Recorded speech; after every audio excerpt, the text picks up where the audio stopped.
Right, we are back here on the GSMC Baseball Podcast, bringing you our fourth and final segment. If you did hear some stuff over that little break here, that was just me moving around some stuff, trying to get the lighting a little bit better. It has been a problem right now. I know it's been very distracting if you are watching on live. So again, I do apologize. I just want to get this fourth segment here, and just want to talk about everything that's been going on around the league. Some more minor stories, and just some stuff I want to talk about. Again, the light, I don't know what's going on with that. I'm so sorry. So first, with the Giants, we have some news. They released last year's starting third baseman J.D. Davis. He was put on waivers shortly after the Matt Chapman signing became official for the Giants. It really left him no place in San Francisco on the team.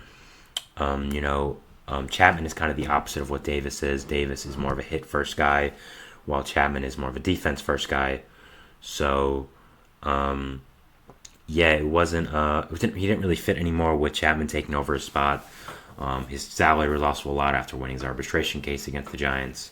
So the writing was on the wall for him to go, and they put him on waivers. No one budged, mostly probably because of that contract, I would believe. He still is a fine player, but that contract was a lot. And he ended up getting released, so he's free to sign with anyone. A lot of teams make sense for him. The Blue Jays were mentioned as a team that does make sense. They are lacking at third base right now, so I do think that makes some sense. Also, I think other teams that could need some maybe DH help, kind of in a hybrid role. Maybe teams like the Guardians I could look at. A team like the Marlins as well. I think a team could buy low on him, like the Nationals, the A's, maybe flip him at the deadline. So a lot of teams could look for J.D. Davis to be a part of their team next year.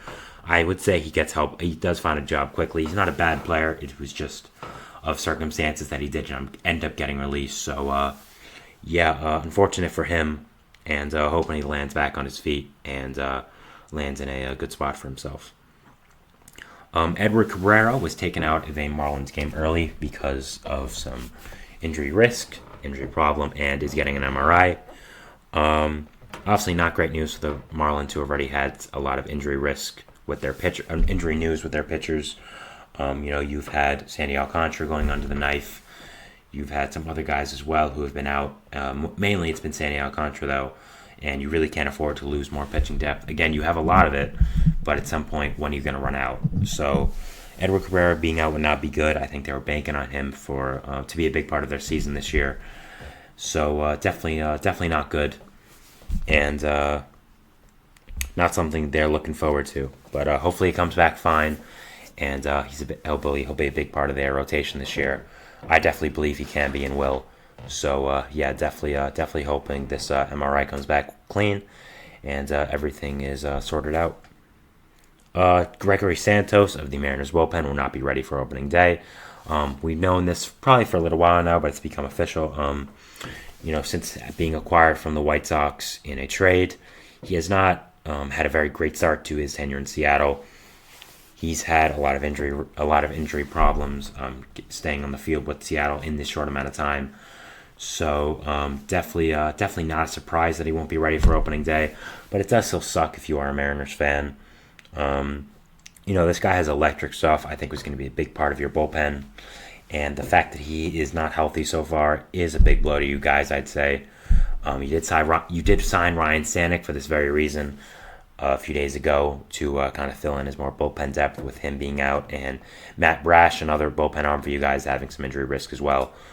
But still sucks. Was looking forward to him as a big part of that bullpen for the Mariners that was going to hopefully lead that team to the playoffs. So definitely not great, but hopefully he comes back stronger and better.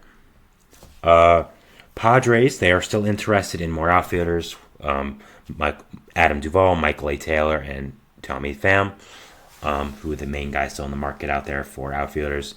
Not really a big surprise. I've talked about it multiple times now here on the pod, but they need outfielders. They need a lot of them. You have Tatis, you have Jurickson Profar.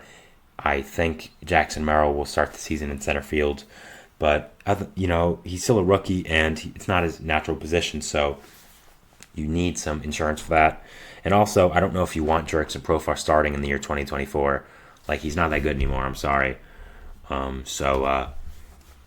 Yeah, definitely could improve the team if you were to get a guy like Duvall, like Michael A. Taylor, like Tommy Pham. Definitely guys I'd look for if you're a Padres fan that you could sign, and definitely hopeful for them because they could definitely help this team with what they've had going on with them. I think Duvall, Michael A. Taylor, Pham, they're all fits, and I definitely think one of them is going to sign with the Padres eventually. Just a matter of contract and whether Preller wants to give out the money. A surprising one here, the Rays, they sent top prospect Junior Camarino down to minor league camp, which is an indicator that he will not be starting the MLB roster, not be starting the year on the MLB roster.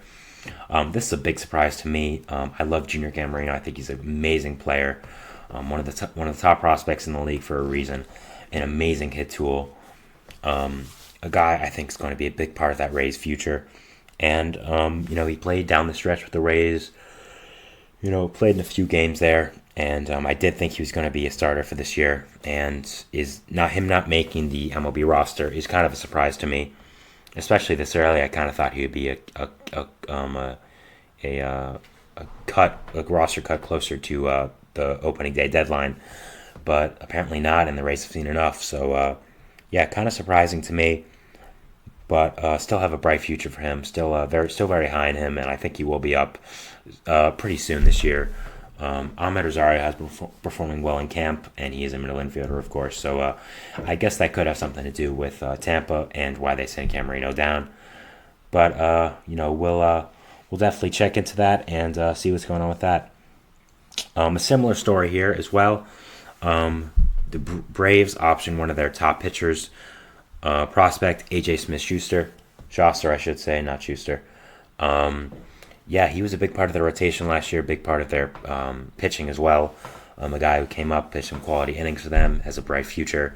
I did expect him to make the roster. I did expect him to be a big part of that team, maybe not in the rotation, but maybe out of the bullpen as well. Just somewhere playing a role for them.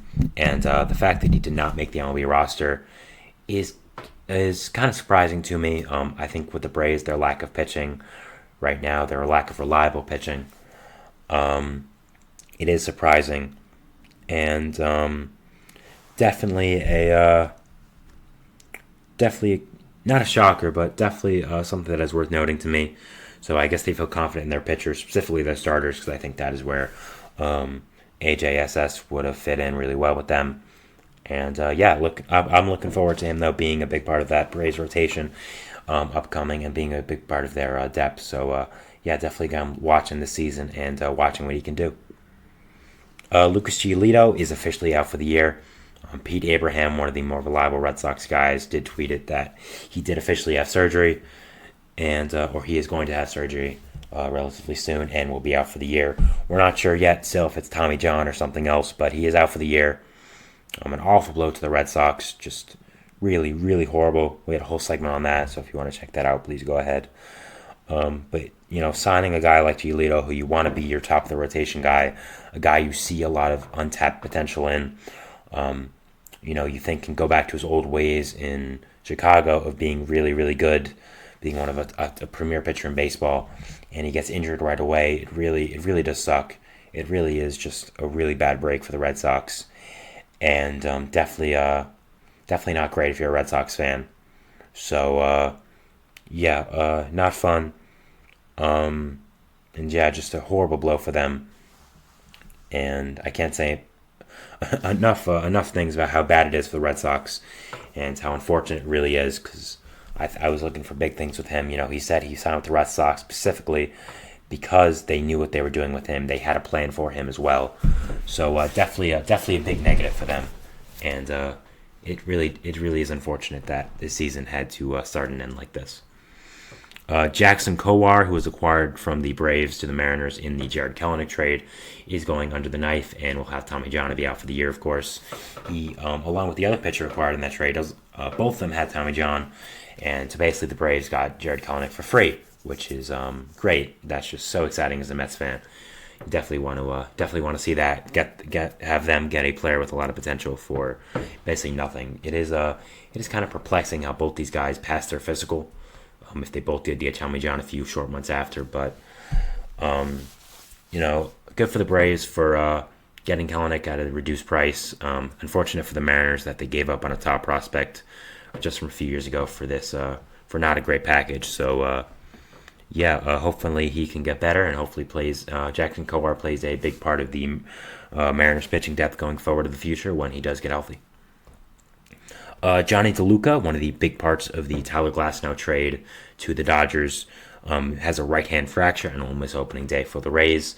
Not a great break for them. They were expecting him to be in a fourth outfield spot and starting role some days. Not great. Will be out for a little bit, of course. We'll see how the right hand fracture does affect him when swinging the bat and throwing in the future as well. So again, not a great break for the Rays, but something I don't think is a huge deal for the future, but it is worth noting because of the trade he was acquired in. So I'm definitely still high on DeLuca's future, and definitely hopeful that this is a guy that can contribute for the Rays for a long time and be a big player for them.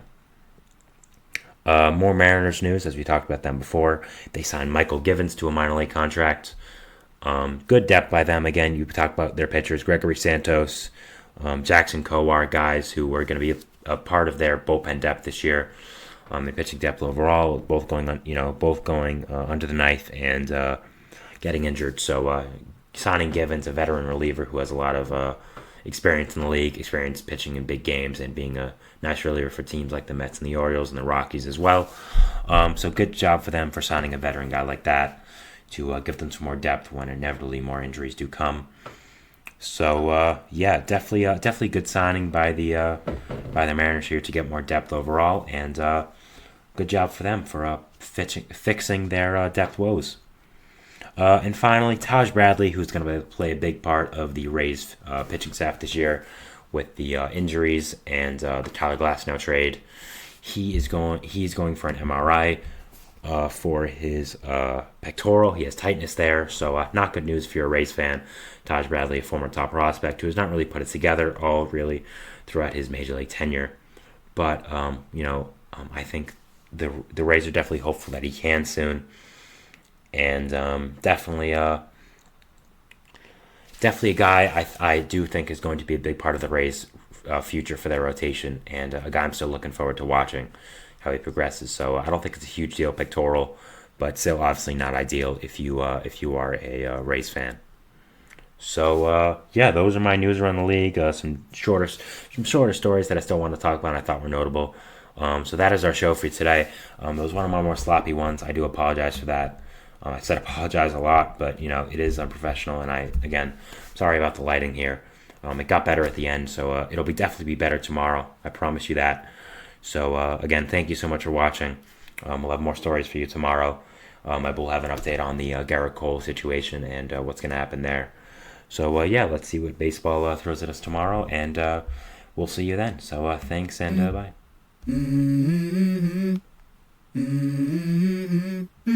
Let's go. I wake up to a little bit of drool on my pillow, feel like it's gonna be a bad day. Yeah, I'm tired of shit, and the coffee ain't hit yet, damn ain't that great. I don't wanna go to